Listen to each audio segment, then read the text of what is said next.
Hello everyone, welcome back to my channel. আশা করছি তোমরা সবাই খুব ভালো আছো, সুস্থ আছো। কোচবিহার জেলা থেকে আমি অনামিকা, আমার সাথে আমার একটি নতুন ব্লগের মধ্যে তোমাদের সবাইকে স্বাগত জানাচ্ছি। তো আজকে ব্লগের মধ্যে আমি দেখাতে চলেছি যে আমি প্রতিদিন আমার বিছানাটাকে কিভাবে ঠিক করি।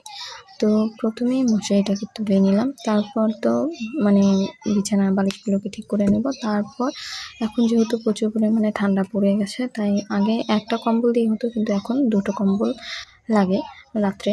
তো তার জন্যে দেখুন দুটো কম্বলকে বার করে নিয়েছি। দুটো কম্বল একসাথে যদি গায়ে না দেওয়া হয় তাহলে কোনো মতেই শীত কাটে না। তো তার জন্য দুটো কম্বল বের করে নিয়ে এভাবে গায়ে দেওয়া হয়েছিল, সেটাকে এখন গুছিয়ে রাখছি। আর দুটোকে আলাদাভাবে ভাঁজ করলাম না, দুটোকে একসাথেই ভাঁজ করে রাখলাম, তাহলে পরবর্তীতে আমাদের গায়ে দিতে সুবিধা হবে। তারপর দেখো বিছানাটাকে টেনে টুনে ঠিক করে নিচ্ছি। পুরো টেনে টুনে একদম পরিপাটি করে রাখবো আমি। আমার পুরো টান টান বিছানা পছন্দ, তাই আমি বিছানাটাকে টান টান ভাবেই পেতে রাখি।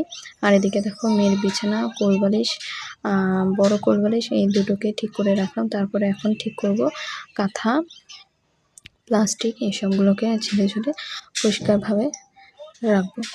তো তোমাদের আমার ভিডিও কীরকম লাগে অবশ্যই আমাকে কমেন্ট করে জানাবে।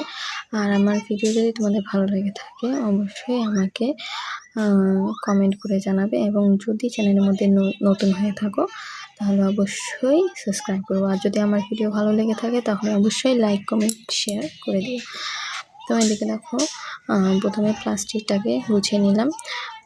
প্লাস্টিকটা না কি কোনাকুচিভাবে কাটা হয়েছিল, যখন এনেছিল তখন কোনাকুচিভাবে কাটা হয়েছিল, তাই এখন কোনোভাবেই যদি আমি ঠিকঠাক করে গুছিয়ে রাখার চেষ্টা করি কোনো না কোনোভাবে কোনো একটা কোনা বের হয়ে থাকবে। তো তার জন্যই দেখো এটাকে দুইবার ভাঁজ করলাম, একবার ভাঁজ করে তারপরে আবার খুলে আবার আরেকবার ভাঁজ করলাম। তারপরে দেখো কাঁথা, কম্বল, কাঁথা, তারপরে হলো প্লাস্টিকটাকে ঠিক করে রাখলাম। আর এদিকে দেখো স্কুলের ড্রেসটাকে বের করে রাখলাম, কারণ স্কুলের টাইম হয়ে গেছে, ওর হলো 10:30টার মধ্যে স্কুল। তো সেভাবে আমি পরিপাটিভাবে সব জিনিস রেডি করে রাখছি।